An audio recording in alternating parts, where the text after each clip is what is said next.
Hello and welcome, and this is more of ABR Facts 2012 and more about sitting. By now, after watching the previous parts, you are ready for the next critical piece, for the really deep, detailed secrets behind sitting. And that's the name of the next video, Spastic Quadriplegic Child, Deeper Secrets of Sitting. In this video, we're going to introduce the concept of segmentation. In other words, selective mobility of key regions of your child's body. And as usual, I'm going to illustrate it with the examples showing you quite simple tests, allowing to identify the key limitations to sitting and to give you the ability of tracing even the smallest increments of progress via the ability to trace this particular aspect of segmentations. So our next step is going to go into the details. What are the reasons why there was such trouble and what actually has happened? What did we do? What have we done? So in order to make this a remarkable transformation possible.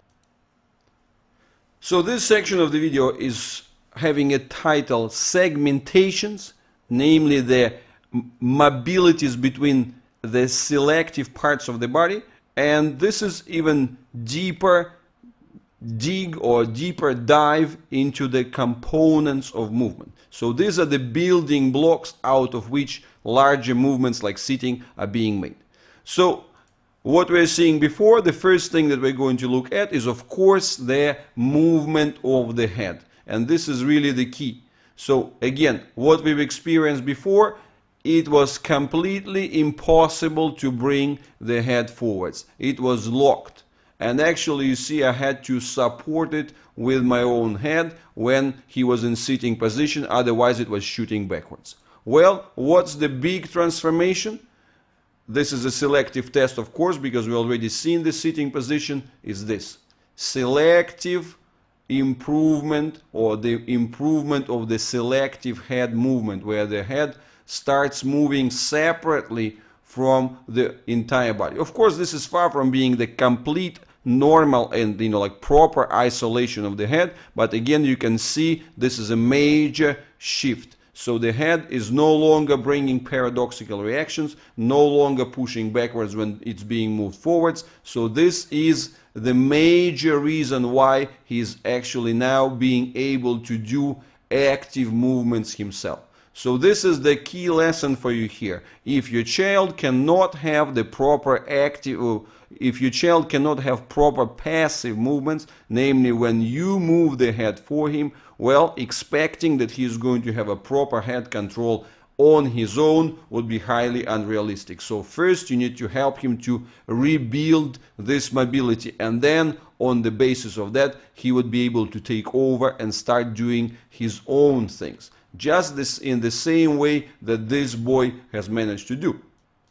So ABR work gave him the ability to get his head moved, and well, with the head being moved, now he can convert it into the movement of his own. So that's a key lesson here. Get the selective mobility of the neck first. This is the essence, and then the child would be able to convert it into his own movements afterwards. So, and this is the strategy to follow, not the strategy of actually trying to teach this child anything like, well, showing him toys or, calling him or doing any other sorts of encouragements. Again, it's structural. You have to improve the fundamentals before you can actually expect anything to move in the positive direction. Well, let's have a look at the next component. Well, again, this is trouble. This is trouble with being unable to move him into the sitting position. This is comfortable, relaxed placement. Well, let's have a look at the more advanced understanding of the reasons behind it. And actually, it's quite logical, right? What we have looked at, we actually looked at the movement from the top, right? And we've discovered that now the head is movable.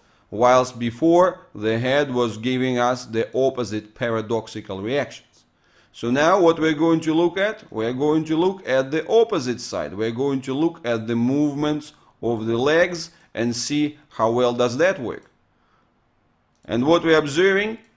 Well, what's happening before? Trouble. The attempt to move the leg translates into the drag of the entire body. Well, what's happening now? It is actually possible to bend the leg. Selectively, you can see I'm not doing any particular efforts, but I'm able to bend the leg. So, and this is the thing that eventually translates into this massive difference in the quality of sitting. Because if we start looking closer, we are going to see this. As I'm moving his leg, what happens? The leg does not have the selective mobility, and since the leg does not have a selective mobility, we actually have the entire pelvis being dragged, and then the pelvis sinks in and gets in conflict with the lumbar spine. So what happens as a result of this? Now we have the explanation for the second part of the paradoxical reaction. Now it's easy for us to understand why this child does not like this position. Why, when we try to bring him into the sitting placement, he is in discomfort. It's very simple. Because once we try to put him in a sitting position, what happens? Well, actually, we bring the load onto his pelvis. And as we bring the load onto his pelvis, what happens? The pelvis gets in conflict with the lumbar spine. Of course, he comes up with these paradoxical reactions. So this is a very simple thing, right? I hope that you're starting to get the understanding that in order to get the sitting, in order to improve it, you have to develop two sides. You have to develop the flexion forwards top to bottom, but you also have to develop flexion forwards bottom to the top. Only once those two places are, or those two directions are converging, then we can reliably expect the child to really sit better. And this is exactly what we are having in our 1 year after description. I hope that you are taking a note of this and again starting to understand how the things work. Well, we understood two parts, right? We understood the evolution of the movement head towards the bottom, the top towards the bottom, and bottom towards the top versus the troubles experienced before. The paradoxical reaction of the head and the paradoxical reaction of the bottom. But there is one more component, right? And that's why what we're seeing here, the arms. Well, the arms are part of the same mechanism. They're part of the package. And therefore what we're seeing before, well, even the support by two arms is not helping much.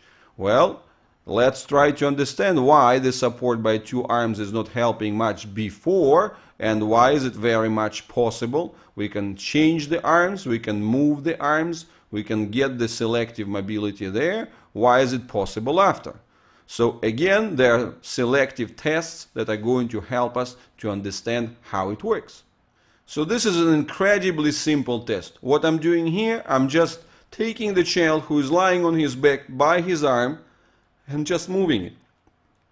And what you are seeing afterwards, 1 year later, well, the arm could be moved separately, which would be something that you would naturally expect thinking of how you would be moving this arm. Well, let's have a look at the picture before. And what we are seeing here, well, we are seeing this.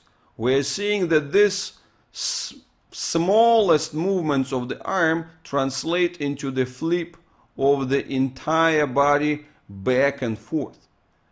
So this is the incredible stiffness. Of course, in this particular situation, it's not a surprise that the arms don't have any selective ability to assist and help, simply because they are part of the same single block with the rest of the body.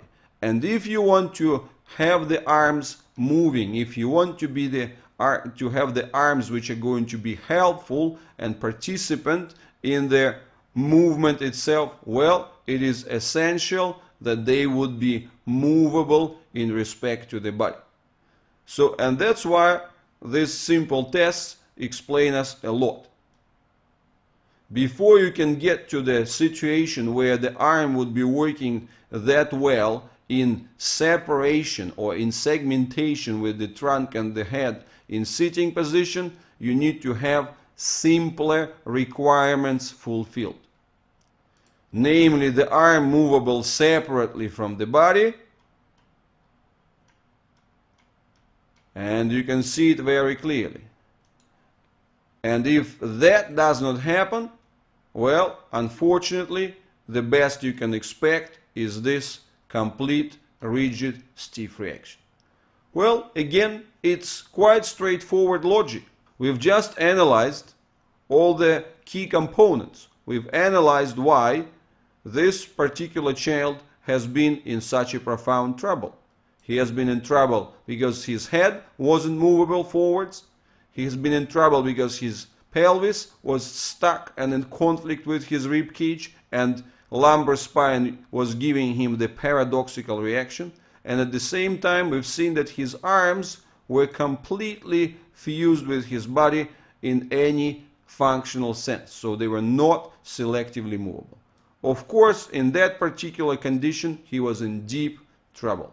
And on the other hand, once the selective mobilities started to improve, that's where he developed the opportunity. He developed the essential opportunities to build things on his own. And rest assured that once you create these opportunities, your child is going to be able to take charge, is going to be able to use them, and is going to be able to utilize his movement intelligence, which he has plenty of, to create something useful and productive out of them. So, and this is the central message of this set of videos. If you want your child to transform from this struggling and condition of the extreme stiffness into the condition of thriving and into the development path where he's actually starting to get his own abilities and counterbalancing and so on, well, you need to start with the fundamentals. Stop chasing arms, stop chasing the legs, stop, putting your time into their training procedures. Help your child to get the fundamentals, and then he's going to be able to take charge and use that in his own way, using his own movement intelligence. And I assure you that once you get on this path, you'll be quite amazed with what potential your child has. On this positive note, it has been pretty long video, and I do hope that it has been engaging enough and educational enough, and that you've managed to get good and useful lessons which are going to help you to help your kids in the long run. Thank you very much for your attention, and well, I hope that the other videos are going to be worthy of your attention as well.